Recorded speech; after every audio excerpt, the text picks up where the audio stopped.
రే భద్రాచలం బండాపు. అలాగేనండి. కావ్య, మీ ముందు పెళ్లి మాటలు మాట్లాడితే బాగుండదు.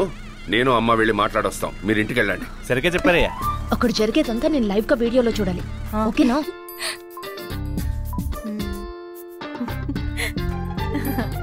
రెడీ తీసుకోండి. నన్ను నా కుటుంబాన్ని గౌరవించి సంబంధం మాట్లాడడానికి వచ్చారు. ఏం చెప్పాలో తెలియడం లేదు.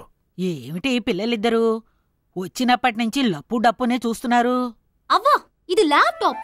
అమ్మాయి పెళ్లి త్వరగా చేయాలన్న ఆశతో హడావిడిగా బయలుదేరి వచ్చేసాను. ఏమిటమ్మా, సినిమా చూస్తున్నారా?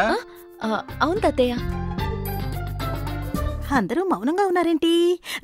అవును, మీ పచారీ కొట్లో సరుకులన్నీ సైకిల్లో డెలివరీ చేస్తారా లేకపోతే వ్యానుల్లో సప్లై చేస్తారా? సంబంధం మాట్లాడడానికి వచ్చావా, సరుకులు కొనడానికి వచ్చావా? లేదు, అందరూ సైలెంట్ గా ఉన్నారు కదా, ఏదైనా ఫిలప్ చేద్దామని. అక్క, బాగా సైలెంట్ గా ఉన్నారేంటి? ఏదైనా మాట్లాడమను. నువ్వు అక్కడ ఏం చేస్తున్నావు? ఏమన్నా మాట్లాడు. నేను ఫుల్ గా ఆర్గ్యూ చేశాను, కానీ ఏది వర్కౌట్ అవ్వట్లేదు. ఊరికి కథలు చెప్పకం. నువ్వు అక్కడ చేతులు కట్టుకుని సైలెంట్ గా అవ్వ పక్కన నించున్నావు. నేను చూస్తూనే ఉన్నాను. ఎక్కడి నుంచి? అమ్మ మొబైల్ నుంచి లైవ్ టెలికాస్ట్ చేస్తుంది.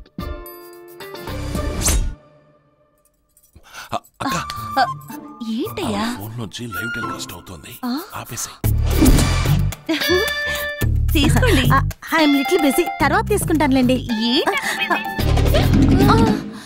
అయిపోయింది.